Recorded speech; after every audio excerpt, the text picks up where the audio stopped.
Have you ever watched someone just stop? Stop texting first. Stop rearranging their schedule for someone who never rearranges theirs. Stop waiting by the phone. Stop hoping. And from the outside, it might look like they gave up, like something broke inside them. But what if I told you that's not what's happening at all? What if the people who stop chasing love aren't the ones who've lost hope? They're the ones who finally found something more important. Let's talk about this, because it's more psychologically fascinating than most people realize. There's a certain kind of person you've probably met. Maybe you are this person who spent years pouring themselves into relationships that felt like leaking buckets. They gave and gave and gave. They over-explained. They over-apologized. They read between the lines of texts like they were deciphering ancient scripture. And then one day, quietly, something shifted. They just stopped chasing. And here's what's wild. The world often mistakes that stillness for coldness, but psychology tells a very different story. Psychologists call it earned security. It's what happens when someone has done enough internal work, consciously or not, to stop outsourcing their sense of worth to other people's reactions. John Bowlby's attachment theory laid the groundwork for understanding this. We're all born wired for connection, and our earliest relationships create a kind of emotional blueprint. If love felt conditional growing up, if affection came and went based on behavior or mood, your nervous system learned to chase it, to perform for it, to earn it. So when people stop chasing, it often means they've slowly, painfully rewritten that blueprint. Think of it like this. Imagine you grew up in a house where the heat would randomly turn off. You'd always be checking the thermostat, right? Always anxious, always monitoring. But if someone finally fixes the heating system, you stop obsessing over the temperature. You just live. People who stop chasing love have, in a sense, fixed their own internal heating system.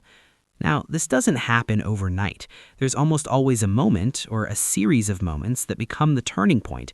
Maybe it's the third time someone canceled last minute. Maybe it's catching themselves rehearsing a conversation in the shower again. Maybe it's a quiet Tuesday evening when they realize they feel more peaceful alone than they ever did waiting to be chosen. Researchers in positive psychology call these crystallization of discontent moments, when enough small frustrations suddenly click into a single clear picture, and the picture says, this isn't worth it anymore. But here's where it gets really interesting, because stopping the chase doesn't mean stopping the desire for love. It just means the desire has matured. There's a concept in psychology called self-determination theory, the idea that humans flourish when their actions come from internal motivation rather than external pressure. People who stop chasing have moved from a place of desperation, please choose me, to a place of discernment. Do I even want to choose you? That's not coldness, that's growth. That's someone finally sitting in the driver's seat of their own emotional life. And yes, it can look mysterious from the outside.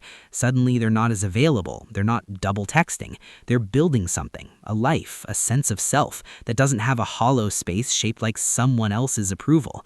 And paradoxically, that's often when real, lasting love finds them. Not because of some romantic law of the universe, but because emotionally healthy people tend to attract emotionally healthy relationships, like frequencies finding each other. There's also something quietly courageous about this shift that we don't talk about enough, because choosing not to chase means sitting with uncertainty. It means tolerating the discomfort of not knowing if someone likes you without filling that silence with anxious action. Psychologists call this distress tolerance, and it is genuinely hard. It goes against every anxious instinct your nervous system has been trained to follow. So if you've reached that point, give yourself some credit. That stillness took strength. Now, I want to be careful here, because there's a difference between someone who stops chasing from a place of peace and someone who shuts down from a place of pain. Emotional avoidance and emotional security can look identical from the surface. The difference lives inside. One is freedom. The other is a locked door pretending to be a window. Both deserve compassion, but only one is actually healing. So if you're someone who stopped chasing, or you're somewhere in the middle of that journey, here's what I want you to take away. You are not broken. You are not cold. You are not too independent or emotionally unavailable. You are someone who learned through lived experience that love is not supposed to feel like a chase. And that knowledge, that is not the end of your love story. It might just be the most important beginning. If this hits something real in you, drop it in the comments. I genuinely read them. And if you know someone who needs to hear this, send it their way. Sometimes the right words find us exactly when we need them.